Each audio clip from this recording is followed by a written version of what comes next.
mode.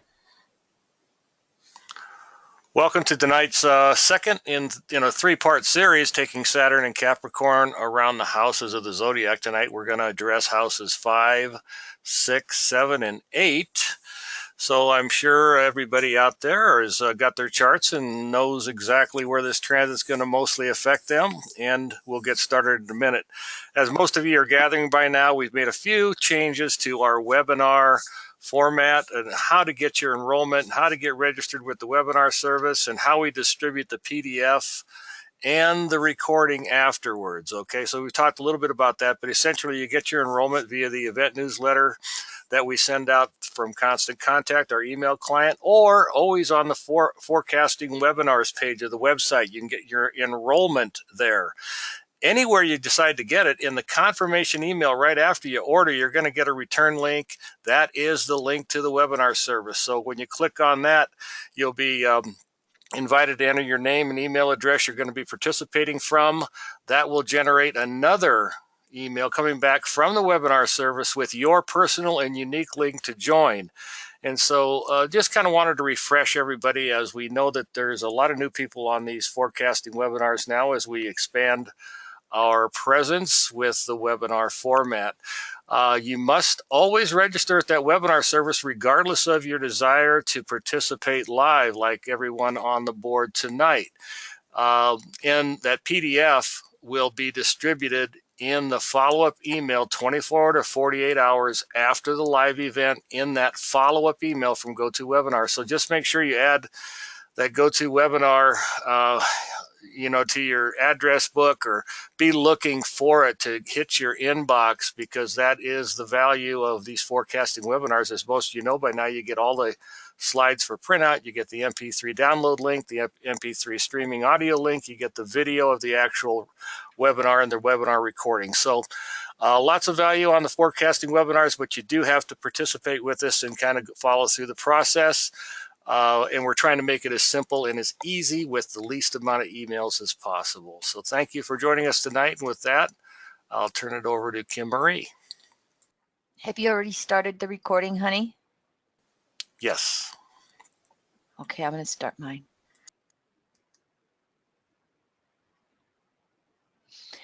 Welcome, everyone, to our Saturn in Capricorn series through the 12 houses.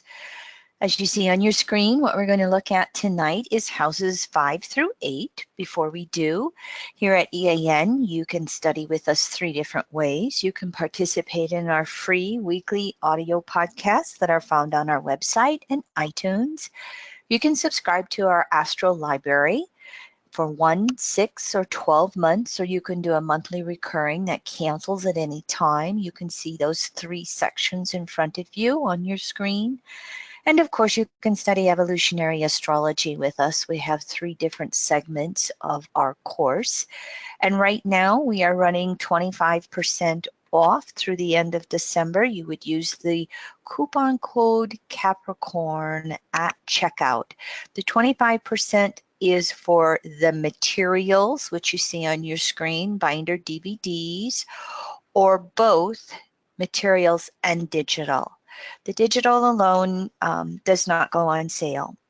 But if you want to get both, this is a great time to do it. And if you need more information, you can always contact us at 605-348-5111 or evolutionaryastrology.net. We're going to run through some of our basic materials as we did with houses 1 through 4 before we get into all that individual information. What you see on your screen now is the dates that Saturn goes into Capricorn. It will have a foray into Aquarius before it does its last retrograde back into Capricorn in 2020 here. So with that little dip into Aquarius, it still ends up being in Capricorn for 2 3/4 years. So 3 years, more or less, practical terms. Saturn in its own sign of rulership is initiating a new Saturnian cycle for the next 30 years. And 28, 29. Leroy did say to me that there was a comment on if Saturn's in Capricorn and it's initiating a new series, would it make it more Aries-like? And excuse my burp, I apologize. I have to have food before I do these webinars to keep that energy up. So when Saturn does go into Capricorn, the new beginnings are always going to be relative to whatever house it's in. Yes, there can be a little bit of Aries energy, but the newness with Saturn in the fourth house is going to be about maturing on emotional levels. The newness when Saturn in Capricorn transits through the sixth house is going to deal with work routines and self-worth issues that lack of builds up into a crisis. So that new energy is always going to be relative to the transiting house that Saturn is moving through. And as we work through each of these 12 houses in this series, this is exactly the archetypes that we are discussing through these PowerPoint slides. Here is the chart again of Saturn's ingress into Capricorn according to my local time in Western South Dakota. December 19th, 2017, 9:49 p.m. Mountain Standard Time. As many of you know, I use zero Aries houses, so we get the natural houses with the signs. Makes for a much cleaner introduction or understanding of what the ingress chart is. That's not to say you can't draw an ingress chart local to where you live to find how it's going to flavor your local city, community, etc. One of the things to really note is we might have seen before, and I'll show you the dates here coming up. We're going to have Saturn at 0 degrees Capricorn just before the winter solstice. These two planets and even Venus coming along are going to be in orb to the middle of the galactic center. Galactic center is the middle of the Milky Way galaxy that our solar system exists in. That galactic center is, many astronomers think that it's now a black hole. But if you could think of that galactic center as the center of our entire Milky Way galaxy, it's the sun, it's life force, it's where energy comes from. And I will sometimes say, you know, in the relative terms of the universe, that's where we look to source for our galaxy. The energy of God Goddess coming through for us. So there are astrologers who feel that this could be a very potent ingress for Saturn moving into Capricorn because of the winter solstice, and then it's having an annual conjunction to the sun. I read somewhere in astrological writings where we haven't had the Saturn ingress on a winter solstice for the last, this close within the last 700 years. We also, just looking at this chart, have Moon new phase Pluto. So there is some signatures in the Saturn cycle for an emotional maturation. Moon rules the opposite sign, Cancer. And here it is in Capricorn, new phase Pluto. Emotional maturation on soul Pluto levels, individually and collectively. Now, as I pointed out last time, I'm going to take out the inner planets here and just show you the outer. Jupiter is waning to all of the outer planets. It's in the second half of its cycle to them. And those cycles will range between 12 to 20 years, Pluto being the shortest, Jupiter, Pluto 12 years, Jupiter, Saturn being up to 20 years. 13 with Jupiter, Uranus, 14 with Jupiter. I have that backwards. 13 with Jupiter, Neptune, 14 with Jupiter, Uranus, and Jupiter Chiron varies as Chiron cycle varies with every outer planet due to how elliptical its orbit is. I also want to point out that Saturn is in waning cycle, second half of its cycle, to these four outer planetary archetypes right here. And it is ranging from the waning third with Uranus to the waning balsamic phase with Pluto. So while Saturn in Capricorn is initiating a new approximately 30-year cycle with our structure of consciousness, it still has these four outer planets and Jupiter waning to Saturn that have all kinds of old realities and old structures that are just crystallizing and crumbling. And as the tendency goes with consensus Saturn, it hangs on with its, by a thread with its fingernails until it just can't survive anymore. Rather than mature Saturn, recognizing when something's run its course and willing to let it go, release, and ask what is coming next. We'll have the flavor of both of those through Saturn in Capricorn. The refusal to let go, no matter what the transiting house is, and the potential to let go while we simultaneously open up for the new, no matter what the transiting house is. These two, the refusal to let go and the openness to let go and move forward, will also exist individually as it does collectively. So just a quick review for you.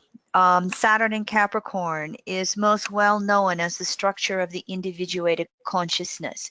And I have broken it down for you in all its detail. We go over this in more detail in the first part of this Saturn in Capricorn series when we look at the archetypes. I refer you back to that class for more detailed information. For all of us, this is the foundation that each of us have to create a structure of consciousness. And transiting Saturn in Capricorn is going to bring along an evolution to this foundation of our structure of individuated consciousness. Pluto transiting through Capricorn for 15 years is doing it on a slow, methodical level. How many of us on our individuated consciousness are going to expand or evolve into recognizing that humans do have an interaction, if not an interference, with our home that has come to be known as the term climate change? We're going to watch a 15-year time period where the majority of individuals come to recognize that, and then we can even have a collective structure of individuated consciousness, more known through Neptune and the collective consciousness, okay? But it's going to be happening to each of us on an individual level, so we can time it through this Pluto and Capricorn transit. We'll also notice everything quickening in 2020 when Jupiter moves through the sign of Capricorn and creates the three-way conjunctions between Jupiter, Saturn, and Capricorn. I'll show you those dates in a little bit. But for now, just a little bit on the Saturn and Capricorn archetype for you. Saturn in Capricorn is passive polarity, cardinal modality, earth element. Sometimes we tend to gloss over these in astrology, And as I've taught so much astrology over the years, I continually remind people of this. When you get confused in any interpretation and you're trying to blend one archetype with another archetype, go back to these basics. Is passive and active going on together, or are they both passive or both active? Do you have a mixture of elements going on? This is how you learn to build upon the basics of the 12 archetypes. Every other planetary archetype is going to be filtered and defined by Saturn and its structure of consciousness. We can look at Sun, Moon, Mercury, Venus, Mars, Jupiter, all being filtered by Saturn. Saturn is the boundaries of consciousness. However, the unconscious planets known, and again, I lump Chiron in here nowadays, the unconsciousness for all of us, Chiron, Uranus, Neptune, Pluto, and opening up to Eris as well. Even then, when they come into consciousness, Saturn wants to control them. Saturn wants to define them. And there's always a back and forth energy going on between Saturn and all of the unconscious planets. If you were born with natal Saturn retrograde, it means that door to the unconsciousness is thrown wide open. As Saturn makes its retrograde cycles transiting through Capricorn, that door to the unconsciousness will be collectively thrown open for all of us during the retrograde time periods. And of course, remember, you can have Saturn go direct or retrograde by progression as well. And when it goes retrograde, same thing. Door to the unconsciousness is thrown wide open. If you're born with Saturn retrograde, it goes direct by progression. When it goes direct, it means that you really have to move forward developing your own consciousness and how it works for you into the future. Saturn, Capricorn, 10th house, all the same archetype in evolutionary astrology. And this archetype contains the principles of all the conditioning factors in our life. Familial, religious, racial, familial, social / racial, religious, and resources environment.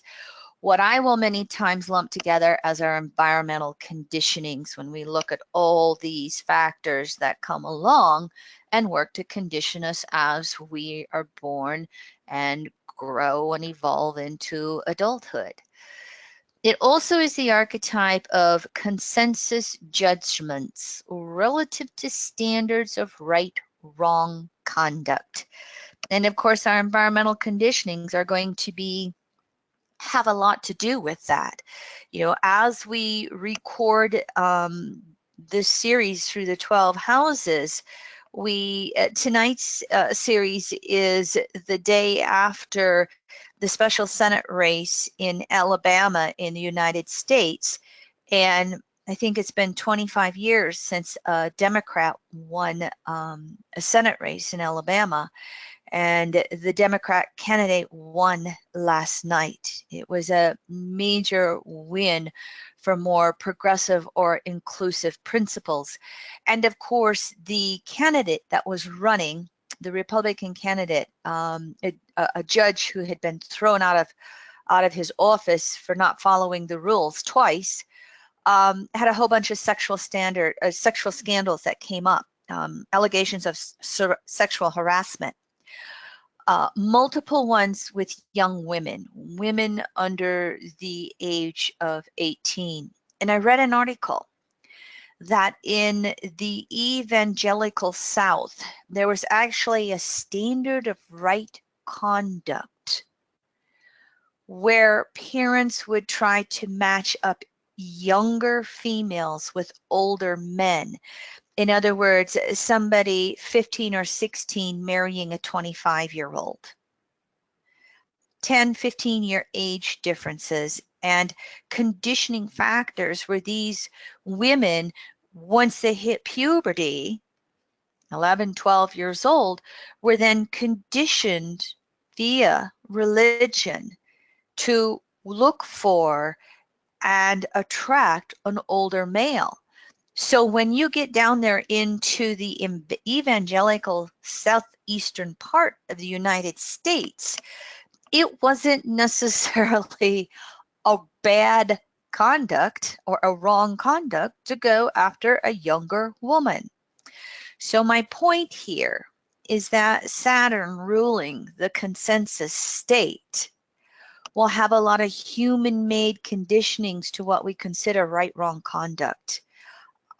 Obviously, as we expand into individuated and spirituated states of consciousness, we start to see the human distortions with that and, recognize that, for many of us, it's more or less a standard of wrong conduct. So it's very possible that Roy Moore felt no guilt because that was the conditioned standard of right conduct he's coming from. And the article, there were women who had been conditioned this way, not just with Roy Moore, but it took them years to break free from that religious environment and recognize that it was unhealthy or wrong conduct. So you get my point here of just how much we can be conditioned that way. And of course, we always have that conditioned guilt when we deviate from whatever those consensus standards are of what is right or what is wrong conduct. Saturn in Capricorn is the maturation process relative to the environmental conditionings. How well do we grow up and become an adult? The career maturation process. This is relative to self-responsibility, responsible for our life no matter what the circumstances, the self-determination and self-discipline to do something with ourselves in the world, to create those career positions. And again, this will be all over the place depending on whether we're working with consensus individuating or spirituated states of consciousness. Saturn in Capricorn 10th house is authority. It is social positions of leadership, power, and control. It is the consensus, the 7 out of 10 people who want to be in control via their outer world. And the Cancer polarity is always throwing them inward to learn inner security and self-reliance regardless of the outer world. It also is resources accumulation and management. Earth element, Taurus, Virgo, Capricorn. By the time we get to Capricorn, it's how do we manage all of these physical things in our world? How do we build up and accumulate money in our pocketbook, or the bigger house or the bigger car, whatever your values are that came from Taurus, and however much effort, Virgo, you put in. Not that you don't continue to put effort in with Capricorn. Sometimes it goes overboard with it.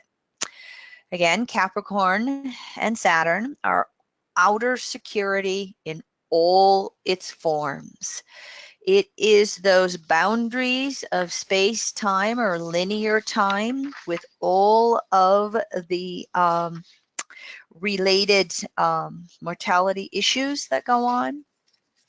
It is gender, hormonal, childhood, and parenting issues. It is the principles of involution, compression, and depression.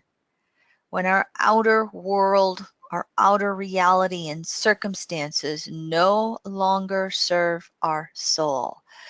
This turning inward is from that passive polarity that we mentioned earlier. Sometimes we turn inward with our own initiation, and sometimes we are forced to turn inward when something in the outer world is removed, taken away somehow. And of course, this archetype also deals with an inner acceptance of ourself, regardless of any outer roles in life and regardless of any circumstances in life. Here are the dates and degrees in which we will have Saturn going retrograde, as you can see on your screen. It will have approximately 4.5 month cycle, 140 days each year, 2018, 19, and 2020. When Saturn goes retrograde, it points us towards that Cancer polarity. And briefly, it's ultimately then about replacing outer security with inner security. Saturn retrograde serves to throw all of us inward and reviewing what doesn't work in our outer world. And it's helping us recognize then that that accumulation of resources or the lack of resources does not create security. Security ultimately comes from an inner emotional level. And as we build that up, then we can move with the flow as that outer world creates and breaks down throughout a lifetime. That Cancer polarity will enforce emotional shocks that serve to create reality wake-up calls. We've outworn the manifestation of something.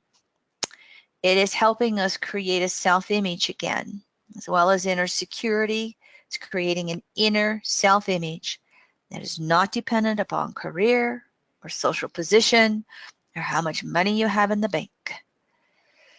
When we use self-determination in creating and then coming from a positive self-image, it allows us to really make some career movements forward. In other words, we can get the pink slip, or, self-employed and your business building burns down. With a positive self-image, we recreate even better yet. Yes, we have loss. Yes, we're hurt. Yes, we go through a lot of emotional upsets. But with a strong inner security, self-image, we recreate. It's just the natural cycle of life that we know as the whole circle. And when Saturn's retrograde pointing to that Cancer polarity, one more time, is creating that cyclic reflection of all the internal dynamics that create our outer world, that determine what our self-image is, which then creates our outer reality, our inner outer security, career, individual authority, all of the Capricorn words, etc., etc. Here are the 3 conjunctions that Jupiter and Saturn make to Pluto, and Jupiter and Saturn make to each other. And this is the order in which they're going to happen. And you can see the degrees on your screen right here. As you look at this, they will be happening from about 23 degrees Capricorn. That 23 to 25 degrees Capricorn is quite activated if you look at Jupiter and Saturn conjuncting Pluto. And then, of course, the Jupiter-Saturn is 0 degrees Aquarius. And here's the Jupiter ingresses: Scorpio, Sag, Cap, Aquarius. And what will happen right along winter solstice 2020? Saturn in Aquarius, Jupiter in Aquarius, followed a couple days later by their conjunction at 0.5 Aquarius.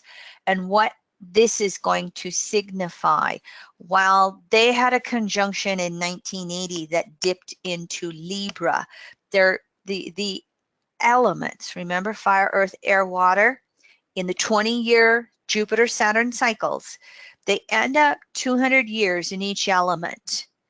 And when they get ready to shift, There's a dip into the next element, then it goes back into the old element, and then it goes forward in the new.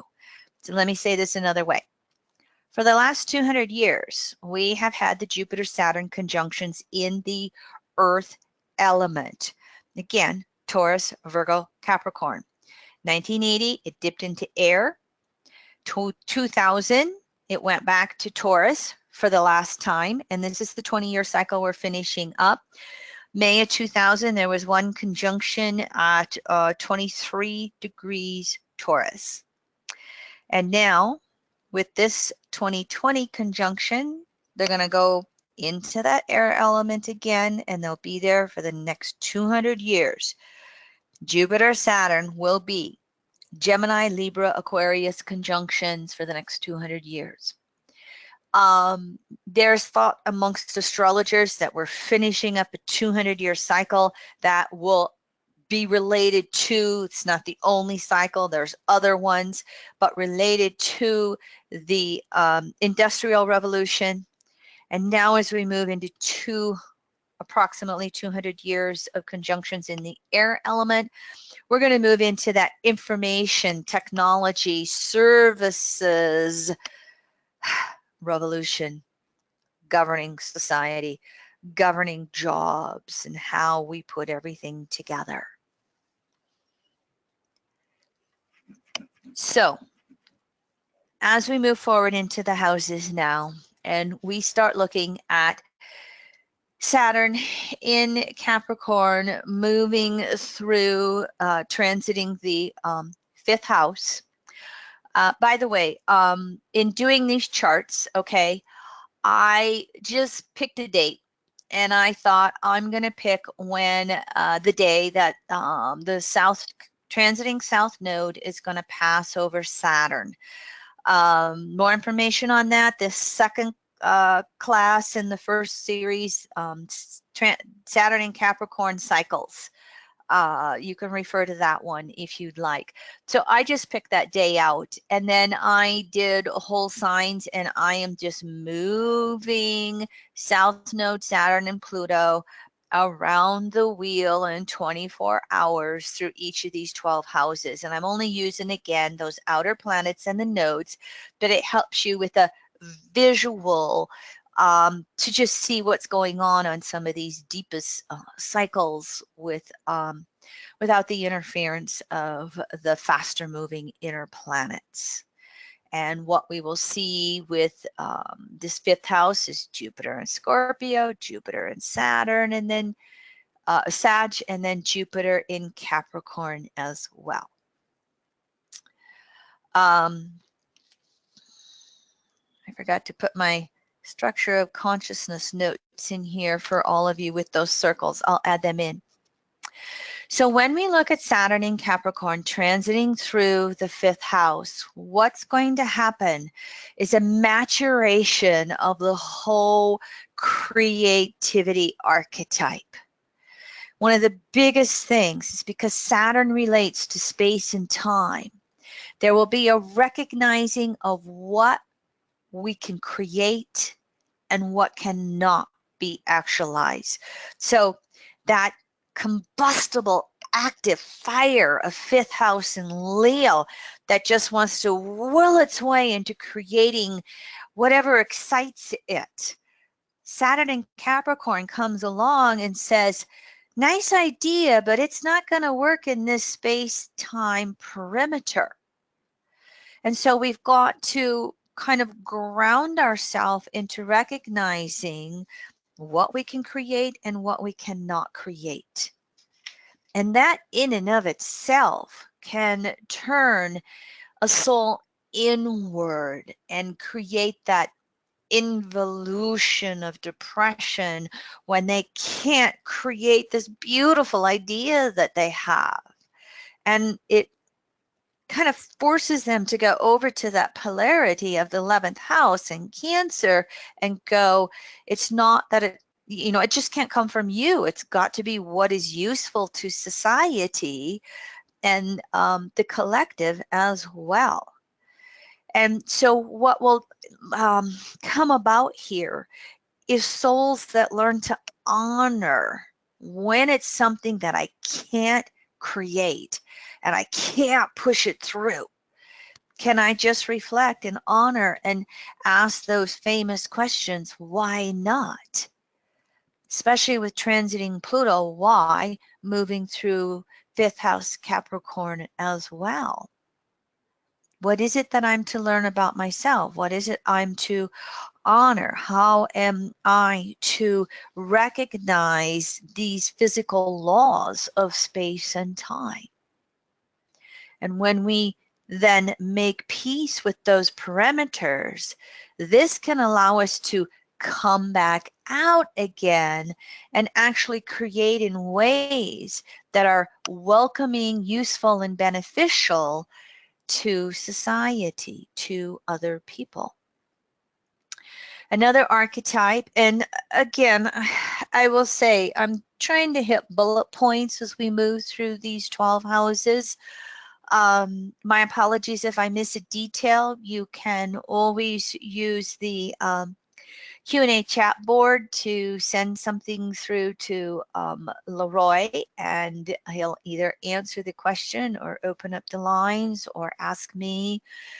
You know, we could discuss for hours and hours and hours each of the 12 houses to get every little detail in. So I will hopefully be comprehensive enough to at least spark you with your own ideas on each of these house transits and fill in some blanks on your own. Self-responsibility. I just had a flash on that. This transit will also then have us working to create healthy relationships with power and authority.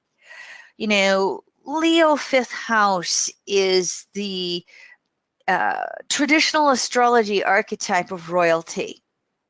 And both 5th, 11th Leo Aquarius will deal with the upper classes, so to speak.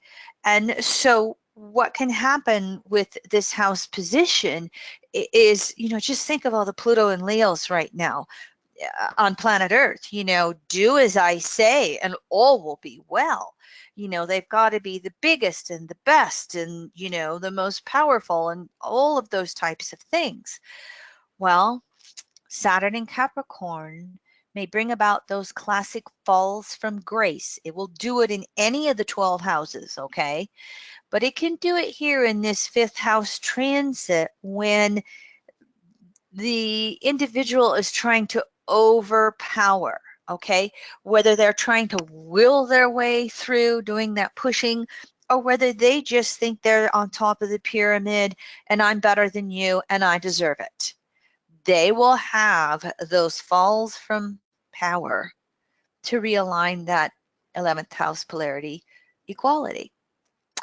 Having said that, there is also the potential here with this transit for someone to really step into healthy leadership positions. If you think about all the patriarchal distortions that are going on in Washington, D.C. right now, and that, just think Pluto and Capricorn, that Cancer polarity of the grassroots, and you think about that with that 11th house right now, you know, it's quite possible that there are a lot of individuals who have transiting Saturn in Capricorn getting ready to go through that 5th house, and they want to get involved with politics to try and shift it over, to try and shift it more to that inclusive, egalitarian principles in society. So this can be a quite healthy transit in going forward in those directions. Any of these archetypes can be used or abused, as we know. There will be a reviewing and possible healing of any remaining wounded inner child issues. Coming off of 4th house, if we don't create a healthy emotional self-reliance and inner security, Any of our wounds from childhood get brought into our relationships and fifth house love affairs in what we would call emotional displacements. We keep looking for that de facto mommy or de facto daddy. We keep looking for what wasn't addressed in childhood to be addressed by our love interests. And of course, it's for us to take on the self-responsibility for that, to grow up, to recognize as we move into adulthood, we are the only ones responsible for making ourselves happy. So this transit, if we're in relationship, can have us working with our partners to discuss it, to role play, to work through, various conversations and therapies to heal and grow up. If we're single, we can still do the same thing. There's all kinds of self-help groups out there relative to your evolutionary consciousness, consensus, individuating, or spirituating. What this transit says, though, is there's no more excuses for being the poor little child. It is time to mature, time to grow up.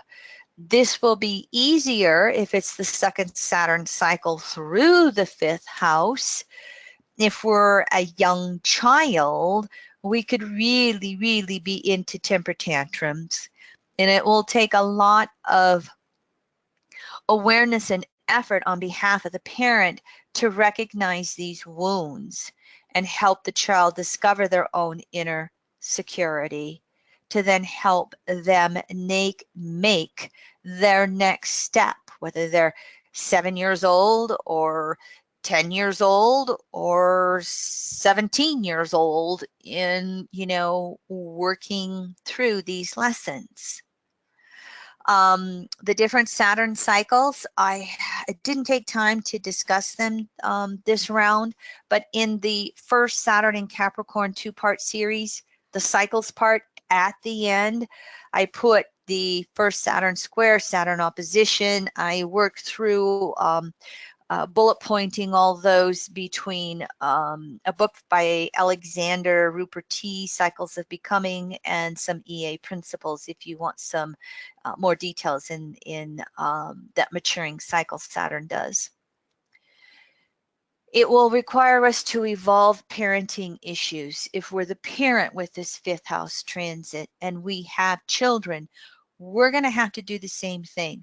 We're going to have to see the actual reality of our child rather than wanting to project all of our unactualized creativity on the children, wanting to be quite controlling of the children. Saturn and Capricorn, do as I say, not as I do, all of those great issues. And if we're the parent and we have adult children, there could be a kind of a changing of the guard, so to speak. This transiting Saturn in Capricorn, I didn't speak about it. I don't think I spoke about it last class. I will have all these conjunctions just inside my first house. Leroy will have all these conjunctions in his 7th house. And we have 4 parents, and they're getting older. And I am recognizing and trying to do my maturing, transiting Saturn and Pluto in the 12th house right now for me, and not avoid my responsibilities with my aging parents, but how can I step up to the plate as the oldest of 3 girls and, gently work to shift these issues. And this will come along here in this 5th house transit as well, because of its natural rulership of children in general. So where are you? Are you the child? Are you the parent? How is this changing? Do you have elderly parents? How are things changing? What will, again, be included in all of this is a maturation of how we give and receive love in all of our relationships. Capricorn will bring in all the familial stuff. 5th house will bring in the love interest and partners. And of course, the classic thing from the fifth house is giving as we want to give versus giving as another needs to be given to. So Saturn and Capricorn can create some of those Cancer polarity emotional shocks to help us step outside of our subjectiveness and be more objective around how we need to give and how we want to receive in any of our relationships. Biggie here, there will be a deepening of self-love regardless of any outer roles in our life. This is also a basic with Leo in the fifth house. You know, if you don't love yourself, how well are you going to love someone else? If you don't come from feeding yourself from within, what have you got to give? And how can you trust what's given to you if you don't have a trust in really loving yourself? And you bring in that 11th house polarity, and it really requires a lot of emotional objectivity. One of the dangers here with this Saturn and Capricorn house transit is to shut down. We can do it in the fourth house. We can do it in the fifth house. We can shut down in any of the houses. But the shutdown here can come around love. I don't deserve to be loved. I don't need love. You know, we'll create all kinds of self-defeating Capricorn self-talk around it. How can we mature in that regard and recognize that each and every one of us, alive and breathing air, deserves to be loved and starts with self-love? Another classic one here is the surrendering to the aging process. This has a tendency to come along for all the fire houses. The element of fire is in EA, it's known as that spark of special destiny. And, you know, fire is so combustible. And so we just think it's that spark of life all the time. And you just have to look at the fifth house, at the Leo generation, you know, and the baby boomers, and, you know, look at how they've taken, you know, plastic surgery and knee replacements and hip replacements and all of that stuff. And that's just normal to, you know, 60 is the new 40. I'm in favor of that because I just turned 60. But you can see how, you know, that fullness of life sometimes in Leo. I'm not growing old. And it might be quite self-deflating, if not depressing, to really recognize that they're growing old. How well can we honor that? And of course, relative to the polarity 11th house, as well as the fifth, subjectivity, we need to evolve our judgments around class and social issues. That better than, less than. And what happens when we're working with natural authority and natural leadership here? We can be in authority position and still treat everyone as an equal. To be just as respectful to the hotel maid as we are to the CEO boss. Real essence of maturing with Saturn and Capricorn through the fifth house and breaking free from those conditioning judgments. And somewhat like that aging process, that host subjectivity orientation of the fifth house, it's going to get deflated every time it thinks the universe revolves around itself. You don't get to play God. What is your role in the play? I better speed up a little bit here. Of course, the Saturn-Pluto conjunction, the closer and closer that gets, that maturation process is going to be intensified in every area of life. Child must grow up. What area does it exist? Where are you getting triggers as a child? And you have to address it with self-responsibility. There will be a balancing of work and play, fifth house being the house of play. That's going to be one that goes on and gets intensified here. Major reality checks around creativity, major movements forward around creativity if we've been putting in the prior efforts in a grounded way. Same thing with social and leadership positions. As Jupiter in Scorpio transits the third house 2018, we have to be careful of glossing over third house, the deep emotional issues. We also need to step up to the plate and have direct conversations around whatever the issues are being raised by Saturn and Cap, not let alone Pluto. In 2019, when Jupiter in Sag goes through the fourth house, emotional self-honesty, opening up, deepening, expanding that emotional self-reliance, that self-image, honesty with family members in all of the familial roles and circumstances that are going on. Open to changes in the home environment, including, the possibility of maybe a move because the partner got a job promotion, Saturn and Cap. Who knows? But being open to just changing how the roles and rules and duties operate in the home environment. When Jupiter gets into Capricorn and transits the fifth house in 2020, again, here we can see any prior creative efforts come to fruition or not, if they were bubbles and fantasies.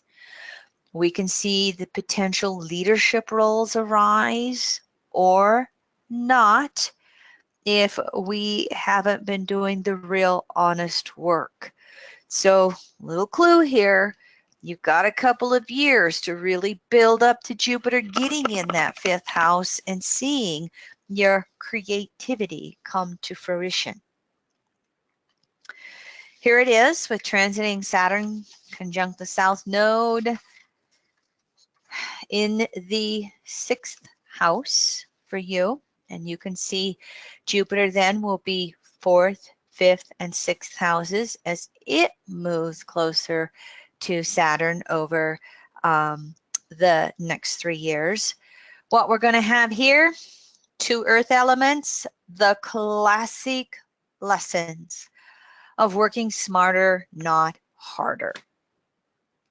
We really must balance work and rest with this sixth house transit because we could fall into the workaholic syndrome and just put in more and more and more hours to the point that we have extremes of a nervous breakdown or some type of health issues that may go on.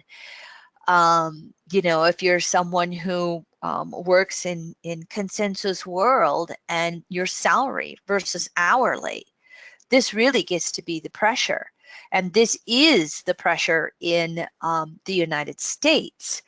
The Obama administration tried to change via executive order because of all the blockages from Republicans, tried to change the rules by which workers were shifted from salary to salary with overtime. And it was right on the border of affecting my sister, who has a lot of Virgo in her chart. An accountant would have affected her in having to be paid overtime. Trump administration came along and reversed that executive order. And so people who thought perhaps they might be getting some raises did not. This could be an example of the potential issues that are going on here. You can have job losses, and the underlying reason, if you get handed in what we call the pink slip in America, you get let go, fired, The underlying reason is a maturation of self-worth. Wherever transiting Saturn in Capricorn is, there can be job loss in all 12 houses. It is always going to be something was no longer serving me in that capacity. How do I rebirth myself? And especially as Saturn gets closer and closer to Pluto, if this is the case, and emphasized with this sixth house situation. So we have self-worth issues here, whether we lose our job or we're the workaholic and have to stand up to the employer and say, this isn't healthy work and rest. Now, there are some of these tech companies out there that in, different ways, really honor it, putting gyms in the place of work, putting little rest pods so you can take a nap. This is not the norm, at least in the United States. There are, little places for it. But these are the type of issues that can come up in general with Saturn in Capricorn, specifically if this is your house transit here. It will also bring in major reviews in regards to the standards of right-wrong conduct. Right-wrong conduct with how we operate ourselves and how we operate with others, because one of the natural things about the sixth house is the inverted pyramid, where we are learning to be of service, serving ourselves better, serving others better, serving universe better. That all gets turned topsy-turvy because we have two conditioning factors with this transit. We have the consensus conditioning standards of Capricorn and Saturn, and we have many times the religious conditioning standards of the sixth house. So individuals with this transit can have a double whammy when it comes to guilt. And there needs to be a deep discernment. Is this guilt natural or is this guilt conditioned? So as we're reviewing these standards of right-wrong conduct and moving away from consensus to our own standards, individuating, and then spiritual standards from the spirituated state of consciousness, at that same time, we're going to be reviewing and healing guilt. Natural guilt is when it is just there on a deep, intuitive, inner level, that this is mine to atone for. This is mine to address. This is my work to be of help. But we also have a fair amount of conditioned, and I think, if I'm remembering it correctly, in Jeffrey Green's early teachings, he would say that 75 to 80% of guilt is conditioned. And a lot of it is unconscious guilt via conditioning from past lives, via religious conditioning for the last 2,000 years of the Piscean Age, not to mention the 2,000 years of the Hebrew age of Aries that came before that.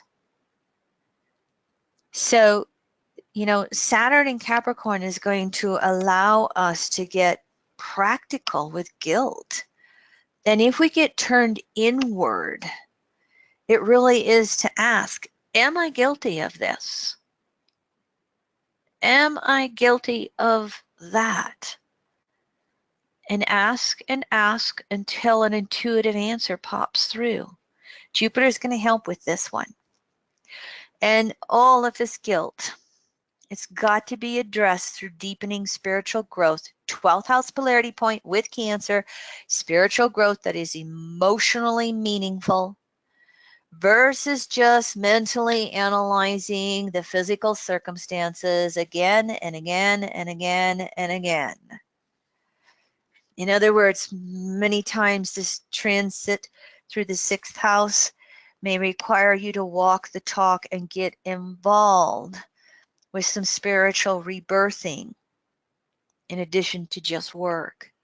And it can be one of the tools in helping you move beyond all this heavy guilt that can come on or come to a head when Saturn in Capricorn transits that 6th house.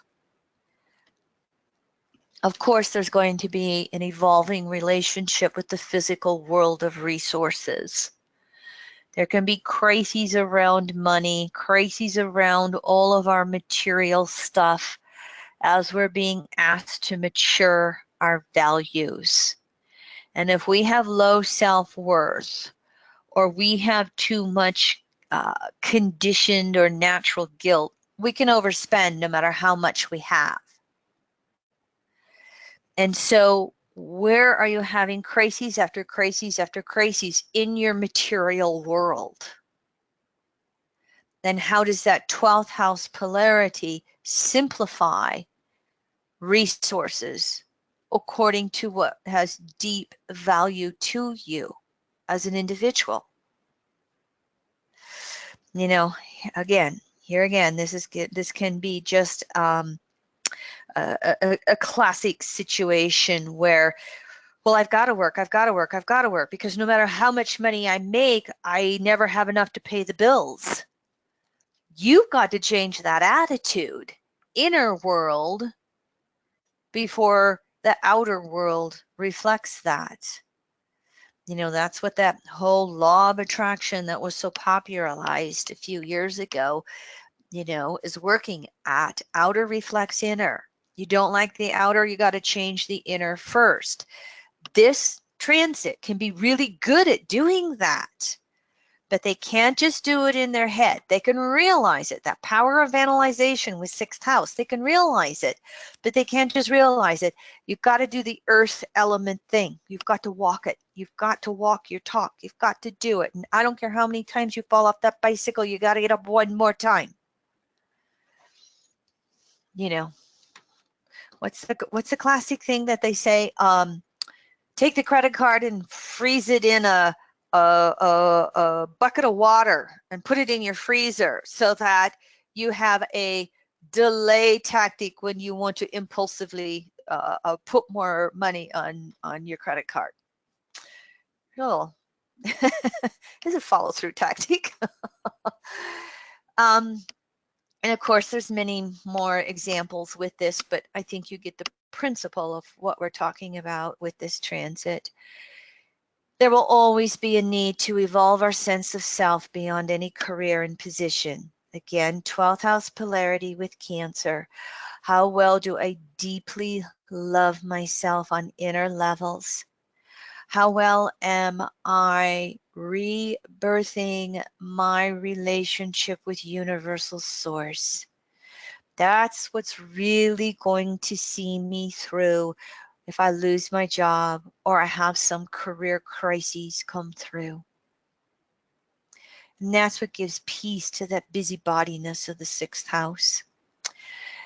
Of course, we talked about this a little bit with work, but there's this need to learn how to hold healthy boundaries with authority. Authority figures can go beyond work. With Capricorn, it can be parents in some way.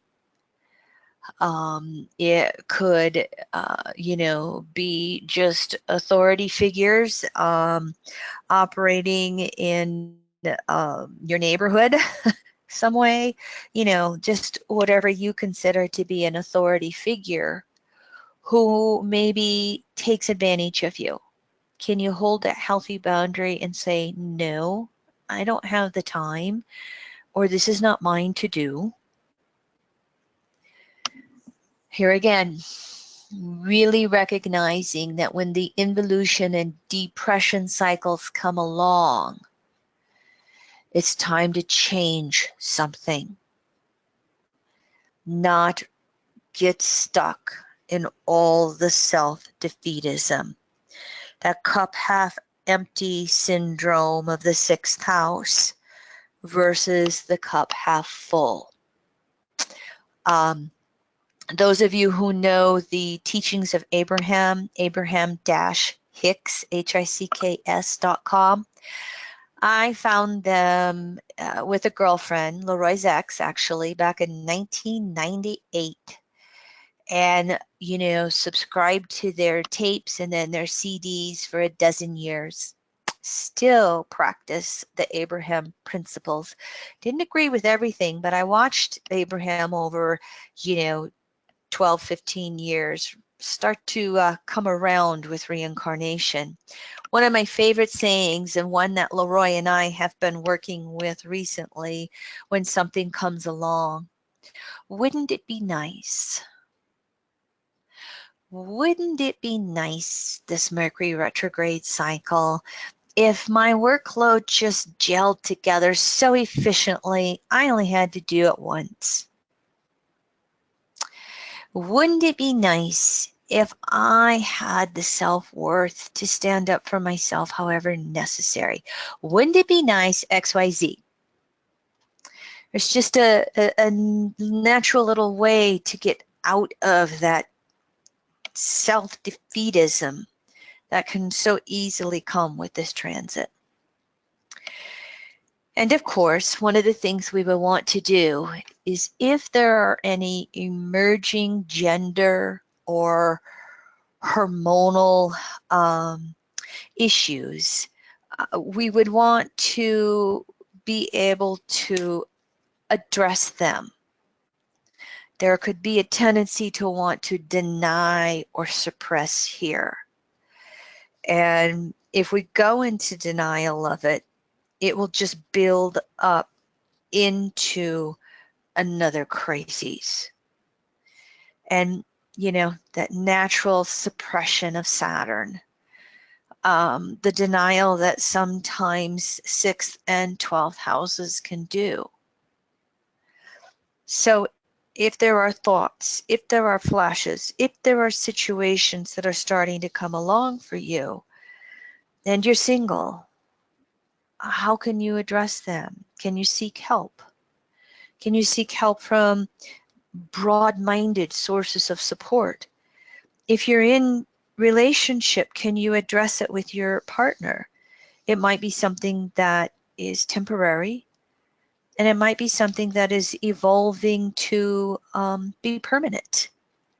You know, sometimes we have the couple in the hetero relationship and one partner decides, I don't feel comfortable in this gender. I really would like to explore the other gender. Does it lead to the crises of a relationship separation? Does it lead to the crises where the two individuals love deeply enough on a soul level that they're willing to address it however they need to?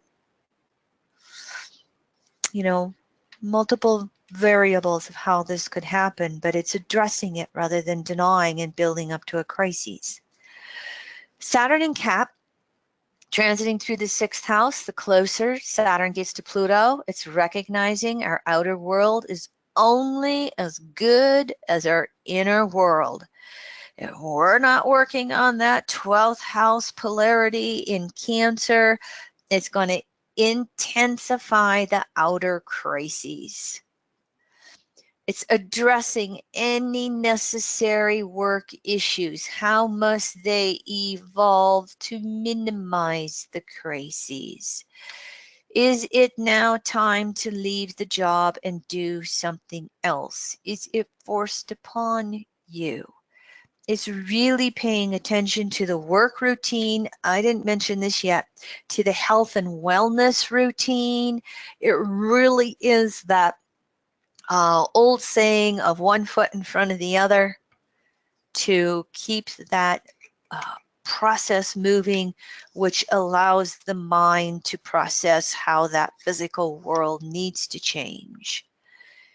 Any losses of a social position or work position, it's just opportunities to rebuild yourself, rebirth yourself in a more natural way in the physical world. Jupiter transiting through Scorpio 4th house 2018, honoring any emotional lessons or cycles that come up, that withdrawal animation cycle that takes place, withdrawal to reach a new homeostasis emotionally, animation to then share what you've learned emotionally, versus remaining stuck in an existential crisis in the physical body in some way. You know, there can be a tendency to have emotional denial again. Thank goodness Jupiter and Scorpio usually goes deep and gives us whatever emotional shocks we need to honor it. Jupiter in Sagittarius transiting through the 5th house in 2019. Creative desires emerging.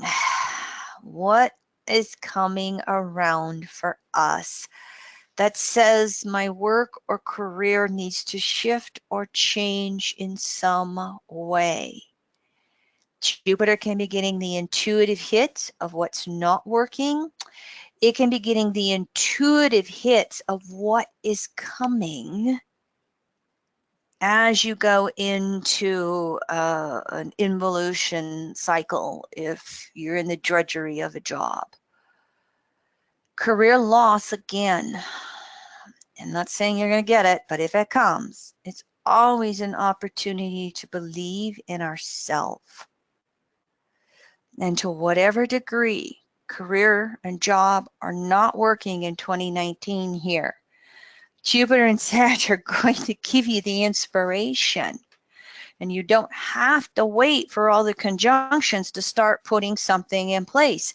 You can put the seed thoughts in place in the 12th house, so to speak, so that they birth at the conjunctions. Jupiter in Capricorn through the 6th house, when it gets there in 2020, intensification of self-worth issues. I am more than my physical body and its natural aging process. I am more than my job or my career.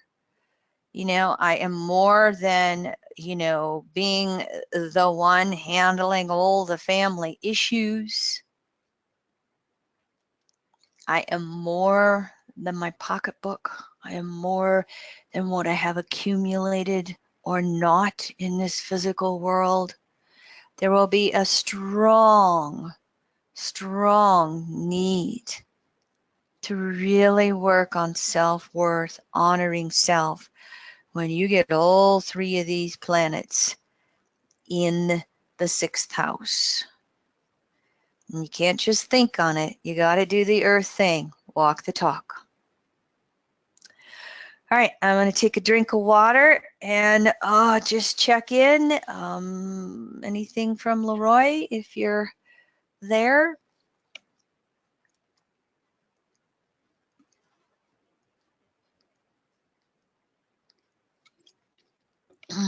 Thank you for letting me freshen up my water bottle as I talk away here. Here we are looking at the 7th house of Saturn in Capricorn's transit. As you can see, looking at this, we'll be looking at Jupiter in 5th, 6th, 7th houses here. By the way, collectively, when we get to, 2019 is the year, and this is in the cycles class.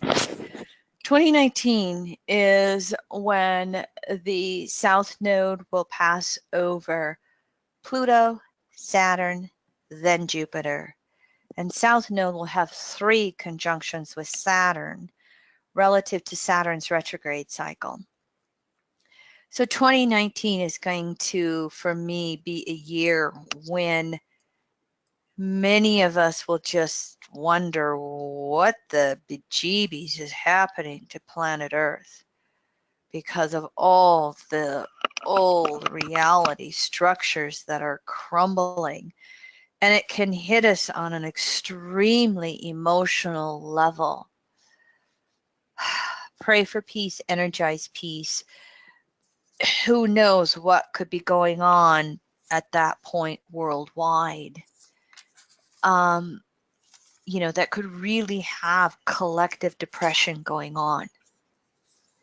And it will require a concerted effort to reach over to that North Node in Cancer and heal ourselves, love ourselves.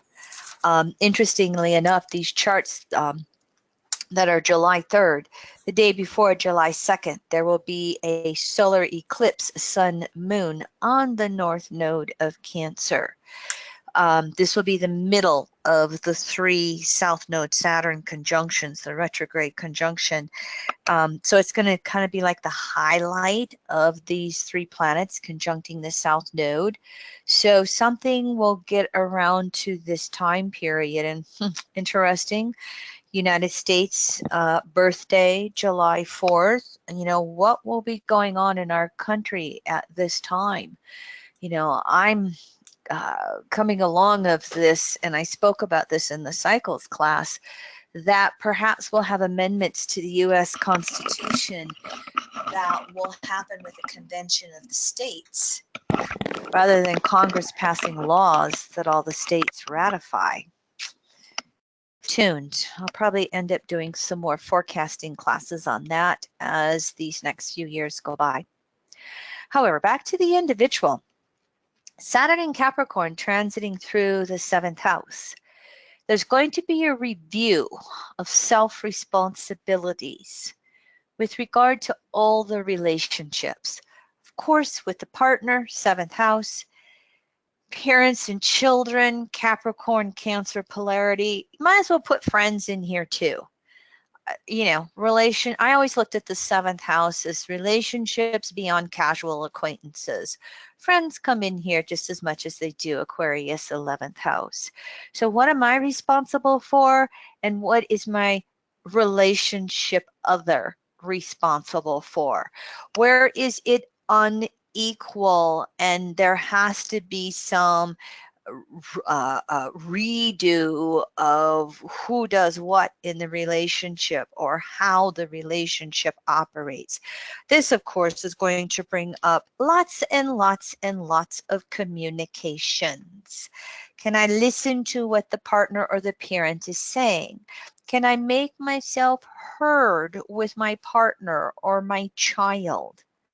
How do I find the time to honor myself, time alone, versus what's expected of me in a relationship or what is mine to do in a relationship? There's a maturation of all relationships going on. Excuse me, I so apologize for burping. There's going to be a maturation in creating healthier and healthier boundaries. And they don't have to be in that traditional male-female roles. If it's an intimate partner, it's just whatever works between the two of you, whatever makes it feel more fair between the two of you. So sometimes that maturation process will require this 7th house transit to step up to the plate.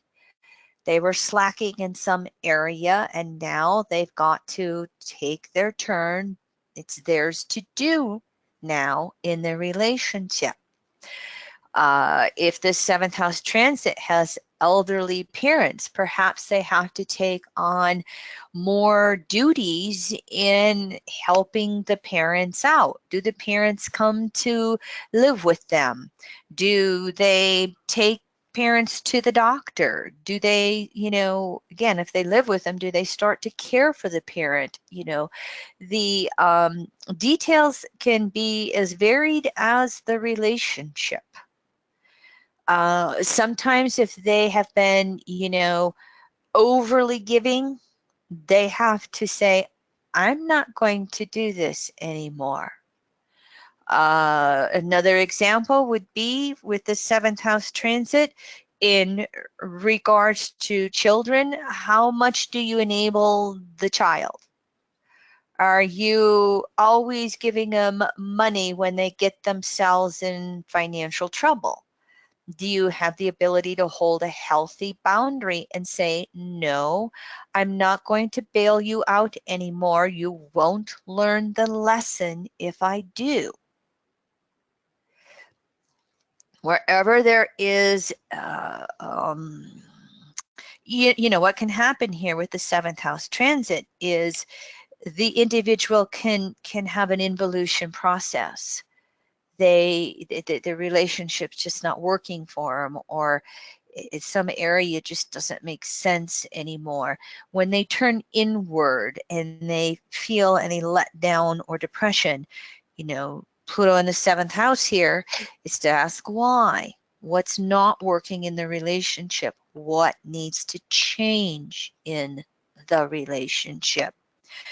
You know, sometimes it's not the easiest if a parent is aging and we have to take more time for them when we would rather, you know, be doing it somewhere else. We'd rather be doing something else.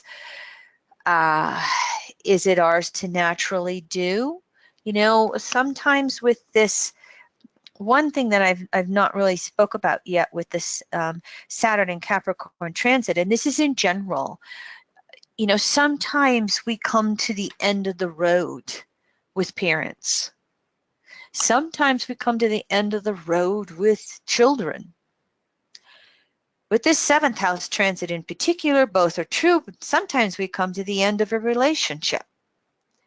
Maybe if we have avoided intimate relationships, this could bring along a relationship commitment. Nothing like Saturn to make commitment.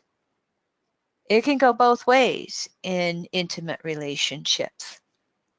In regards to holding healthy boundaries, if there is if the individual with the 7th house transit has dictator-like behaviors, or is the dominating one in the relationship, maybe the partner, Cancer 1st house polarity, stands up for themselves.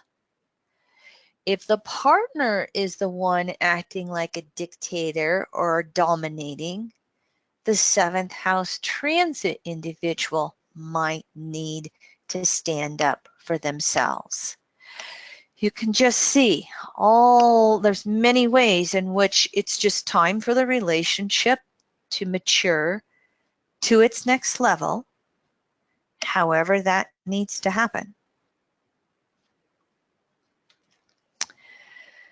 And here again, just like with any of the 12th houses, but because 7th Libra and polarity 1st Aries square the natural Cap 10th Cancer 4th, it's possible that there could be various hormonal issues that start to come up here. And you would want to honor any emerging hormonal issues, especially in regards to hetero versus homosexuality. As we've discussed before, it's not always just going from hetero to homo. Maybe you tried bisexuality, maybe you tried homosexuality. You can go back naturally to wanting to explore a heterosexual relationship as well. There's nothing that says it only goes one direction. It's just, can you honor wherever it is within yourself, and can you be honest about it with your partner? Can you handle gender issues in the relationship? Again, letting go of the traditional male-female roles. You know, you want a female partner to, you know, stand up for herself a little more. You know, you want a male partner to open up emotionally some more. I had another hit. I think I'm going to sneeze. I'm going to see if I can remember this. Excuse me.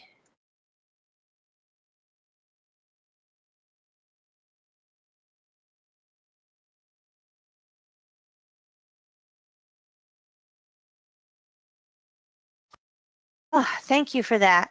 I put pepper on my meal before this webinar, and I'm feeling that pepper through my nose. I'm sensitive to the spices. The gender issues, the whole aging process. You know, we might have two people who've been together in a relationship for 20, 30 years. They're not going to relate to each other like they did in their 20s when they're in their 50s or 60s.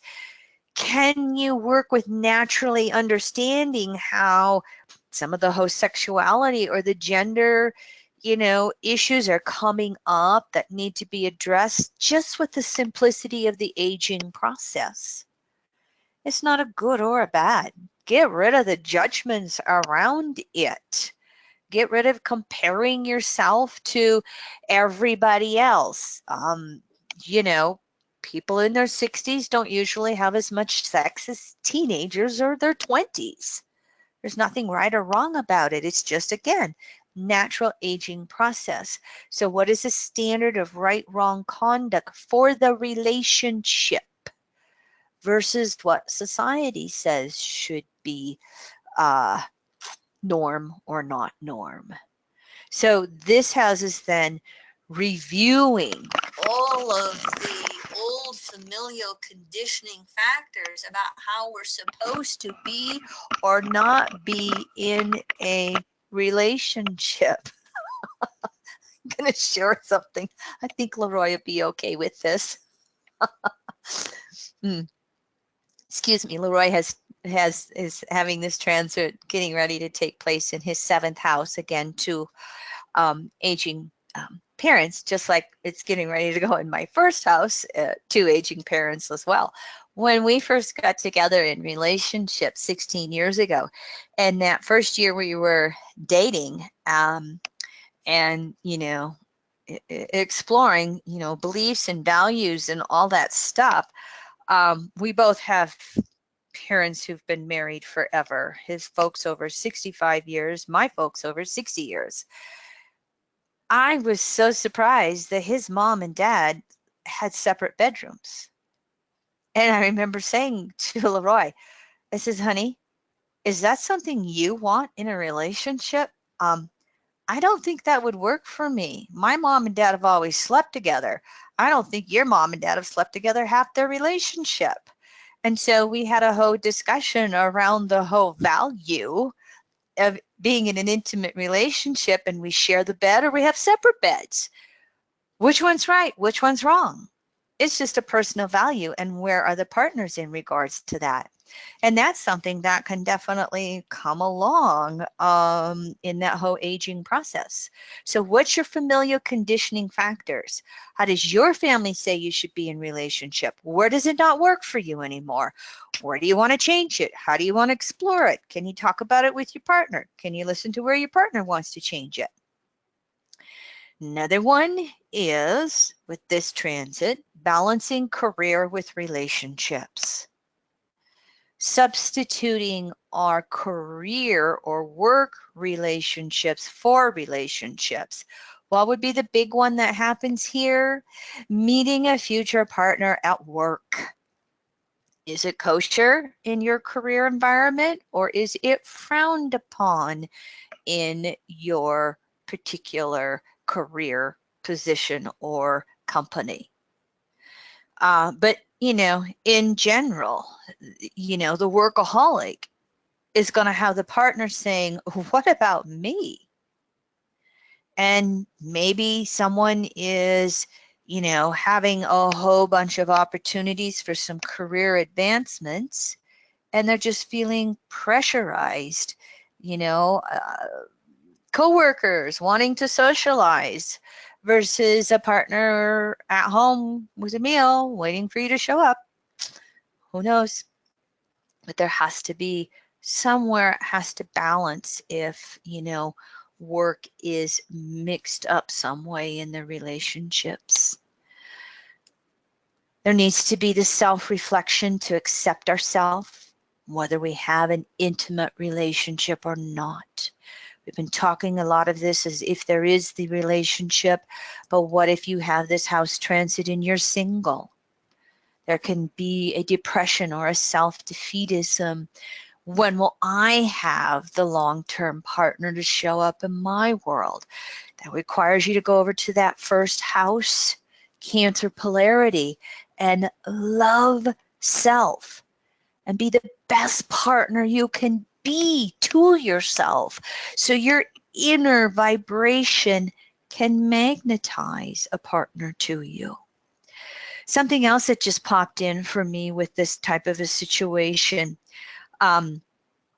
Capricorn on the 7th house cusp or in the 7th house. And that is marrying someone who's either much older or much younger than you. Kind of like we talked about before, the Roy Moore situation, evangelical religions conditioning young women to look for the older male partner. The opposite of that is the older female, called the cougar, looking for a younger man. Both of those could be in the picture as well. Does it create an imbalance in the relationship? How does that need to be addressed? Again, if there is no relationship, how well can you relate to yourself? Because you can have the best relationship in the world, and as I love to say, with Cancer in the 4th house, you are the only one who can make yourself happy, no matter what. There can be emotional shocks from that Cancer first house to rebalance the relationships. And there can be emotional shocks to yourself that make you aware of something in a relationship. Might have you going, I can't do this relationship anymore. Maybe it's the partner going, I can't do this relationship anymore. One of the big issues here with that Cancer polarity, do not deny or suppress any of the emotions that are going on in the relationship. There needs to be emotional catharsis. There needs to be emoting. There needs to be mechanisms in place to help both parties really,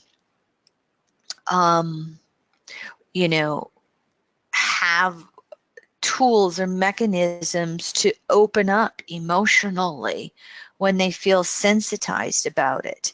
Another thing in general about Cancer Capricorn is there needs to be an effort to know non-sexual touching that can create to safe touching, especially if there's been any type of incest distortions, any type of wounding as an inner child. Many times we will need a partner that can touch in a non-sexual way, even more than anything sexual. It's not just germane to this house. Again, this is in general. And, just using that non-sexual touching as a way to also have an opening up emotionally is important for the Capricorn Cancer polarity in general. As I thought I had already been through more than one. I guess I didn't. Hold on a second. Oh, I know what I did. I muted myself. Now the slides are working again. As we're looking at Saturn getting closer and closer to having a conjunction to Pluto, it becomes more and more important that we balance ourselves with all of our other relating duties. Again, 7th house is all relationships beyond casual interacting. And so how do we balance ourselves with the partner, with the children, with the parents, with the friends, with coworkers, with, those that are in our world?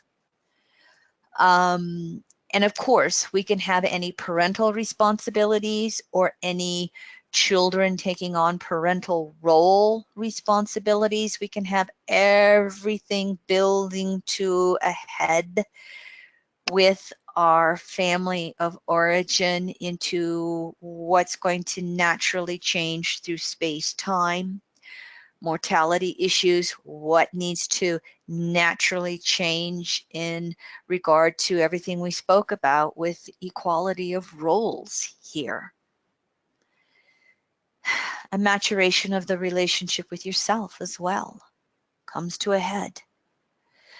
When Jupiter's in Scorpio transiting the 5th house, 2018, meeting the emotional needs of ourself and partner equally, addressing those inner wounded child issues that we have spoken about through this series.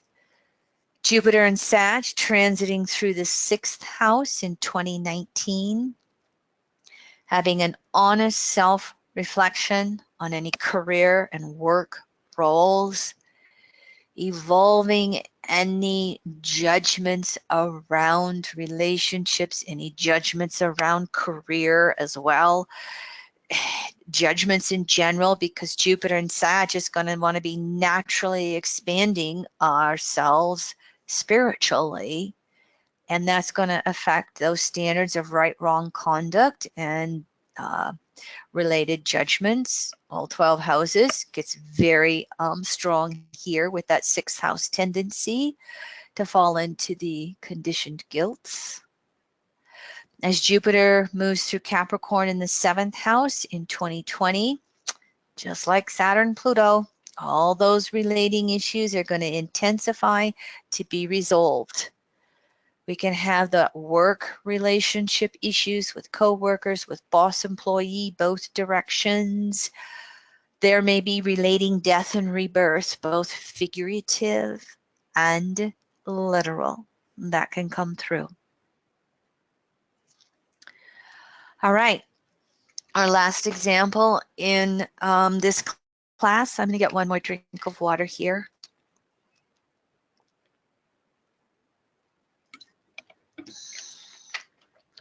Now we're going to look at transiting Saturn and Capricorn through the 8th house.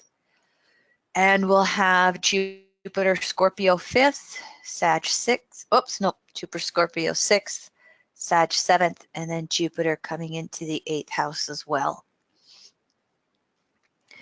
There's going to be a metamorphosing of power and control issues, both Scorpio 8th and Capricorn 10th. Both of these archetypes want to have the power, they want to have the control. It just gets intensified here for the best or the worst. So we can have abuses of power here. That classic, the end justifies the means, and using that 8th house psychology to manipulate and figure out how to do it. Or we can evolve into more and more natural uses of power, empowering ourselves through the 2nd house polarity, self-reliance, empowering of others, not power over, power under, not taking power away, but empowering somebody else and not letting them become codependent upon us. Of course, there can be abuse of resources. The 8th house, again, is shared resources. And so the classic here is sharing versus hoarding, accumulating resources by manipulative or even deceptive ways. And, no matter how much we have, not having enough, seeing, money as a source of power and control, or naturally using resources, sharing resources with others, working to, build up resources on a collective level that are collectively used by everybody.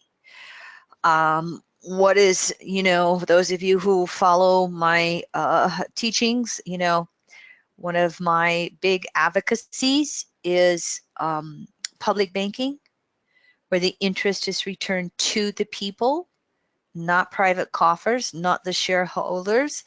It is returned to the people so that it supports, the collective whole. city public banks, county public banks, state public banks. They are coming, and I can't wait to see more, banks repeat what North Dakota has done for 100 years, where the interest is returned to, build infrastructure, to take care of our children and our elderly and the poor. It's natural use of shared resources. Of course, there can be abuses of sexuality versus sacred sexuality. There can be prostitution here in the Capricorn way, the pimp and, the abused prostitute. There can be using sex as control. In a sacred way, so many times Saturn in Capricorn can, have the shutdown. And in the 8th house, what could be shut down is sexuality. And so there can be a maturation of that. There can be the late bloomer, so to speak. Someone who is working to pleasure someone else as well as themselves. Many times what we will have here is a social status that is tied up in resources, or again, the accumulation of resources. I am my stuff. Outer security. My security is how much stuff I have. And so this can make us very, very controlling of our outer world versus that 2nd house Cancer polarity, inner security and inner self-reliance. And if we've abused power or abused resources, it's quite possible we'll have one of those falls from grace. We'll have resources taken away from us. We could even end up in jail. If our security is too much tied up into our outer world, we have the classic losses and betrayals of trust and abandonment, etc., that turns us in upon ourselves. So what we can have here is, again, controlling that intimate partner in order to feel secure. We can have the partner trying to control us as well. Crumbling outer world that forces inner reflection. The loss of the partner. I want a divorce. Partner can die here too. Loss of resources. And again, that's always to review self-worth, but also to review whether we have been abusing these things here, whether we have been too controlling, that we have to get thrown in upon ourselves. And again, purpose would be to rebirth self-worth from outer world to inner world, if we can reflect deeply enough to do that. There is a potential for relationship endings. Of course, we kind of talked about this. The potential for relationship endings to enforce self-reliance and emotional evolution. Sometimes if there's too much codependency here, it will be a literal death. Sometimes as before, partner says, I want a divorce. This house could say, I want a divorce. There could be distortions around the healthy sharing of resources in a divorce. Trying to hide the money and not share with the partner. There could be all kinds of deeper meanings of that going on, whether it's the 8th house individual hiding or the partner hiding. As we've known in traditional astrology, Scorpio 8th house is sex, death, and taxes, I think they call it.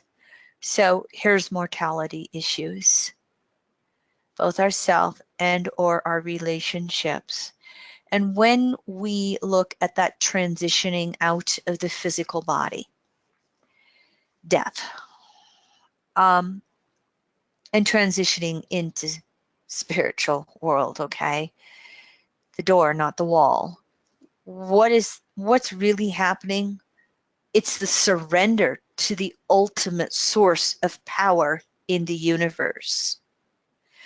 And so we can have a transit here where, you know, if inner security is lacking, there can be a fear of death.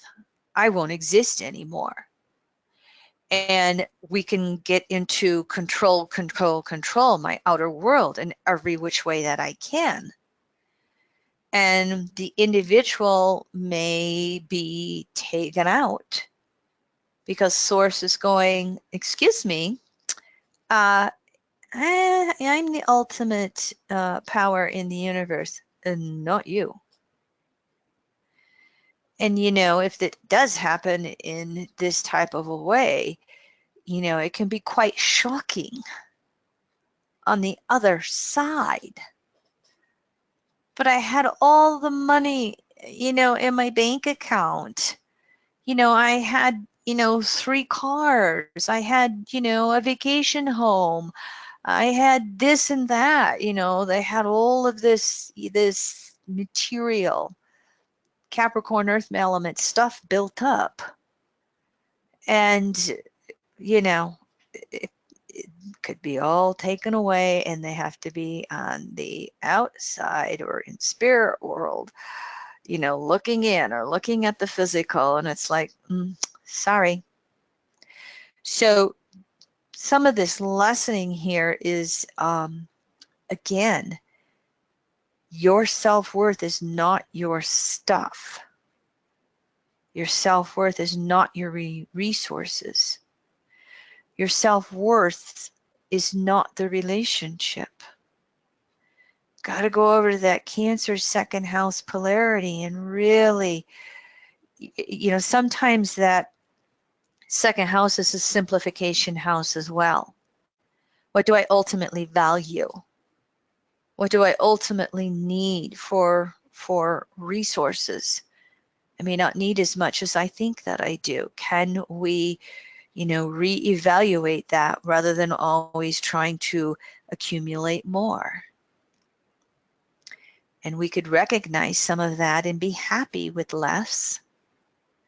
We can recognize that and give some of the resources away. There's going to be a need to understand and release old conditioning factors around the resources and all the control factors in life, and control of resources and the control of relationships.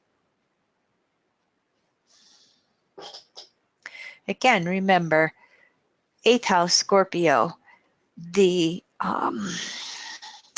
archetype can be the best or the worst, because, you know, that dual desire nature, and the separating desires is going to be more resources, more stuff. The returning desires are going to be sourced itself. As we look at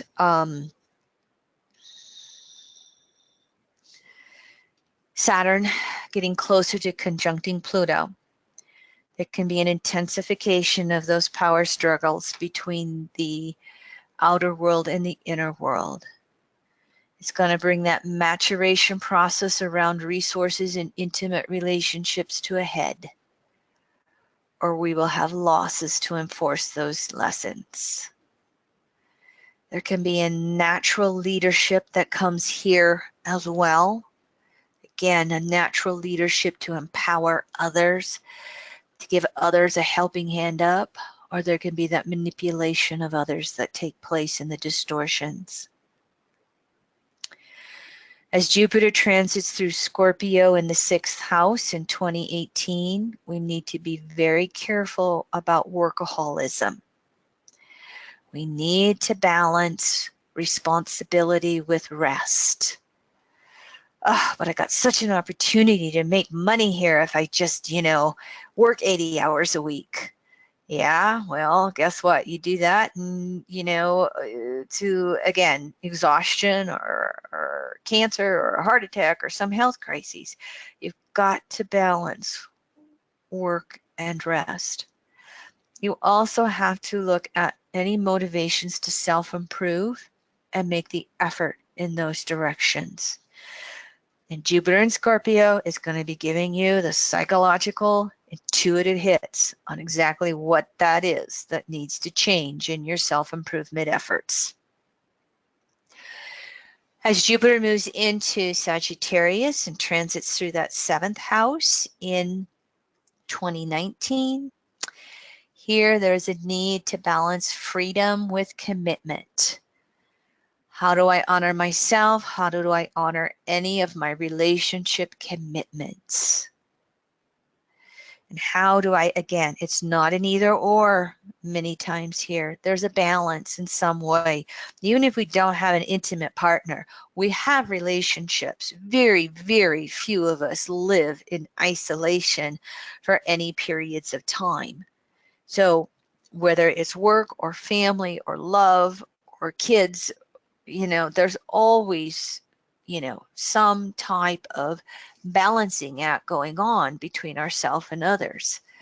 Important to have real, honest conversations in relationships, really listening to what another is saying, and finding that ability to speak up and say what you need to say in the changing of the relationships. And then as Jupiter in Capricorn transits through the 8th house in 2020, there's a need for deeply understanding why we have to control our outer world. How dependent upon that are we?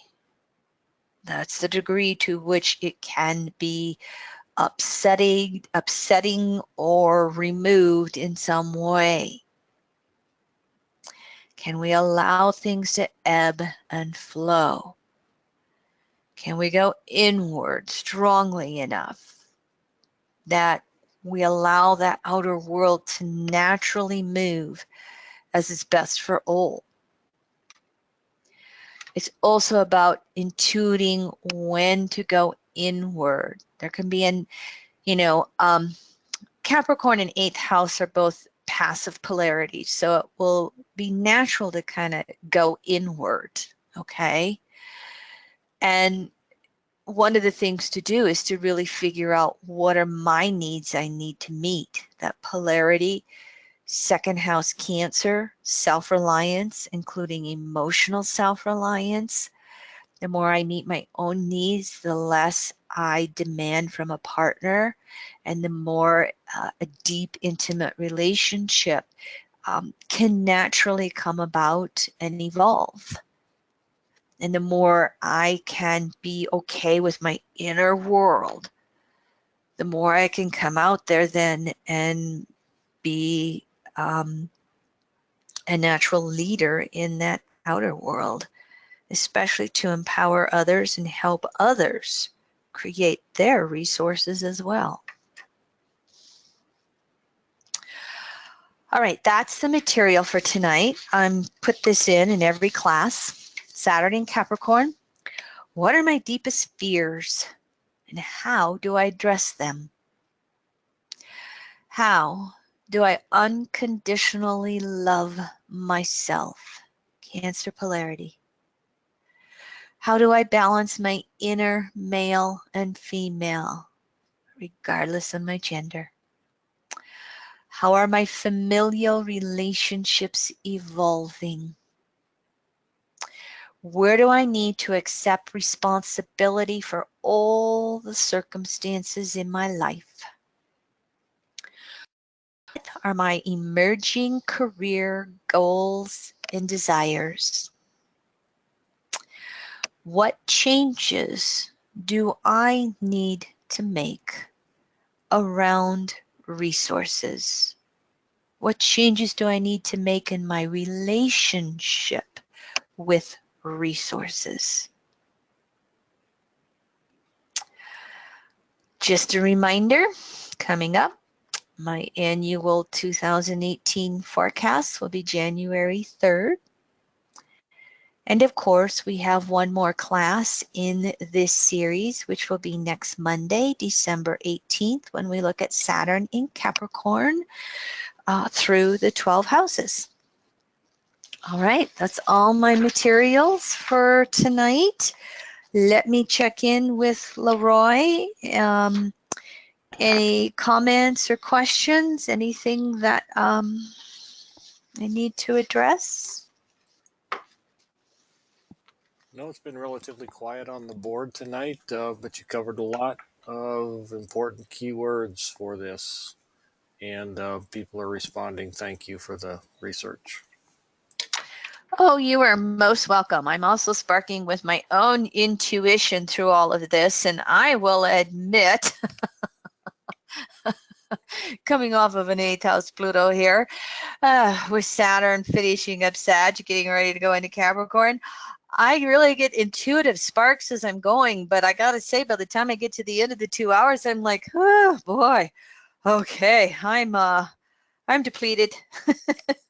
But thank you all very much. I'm very much enjoying this through the houses series, and I'm recognizing my own evolution just in teaching in this format. And as I've done these PowerPoint slides now 4.5 years, can you believe it? I'm really feeling like I'm getting into a flow with them. So thank you very much for being interested in my opinion on the world of astrology. All right, everyone, all the best, and I will see you next Monday.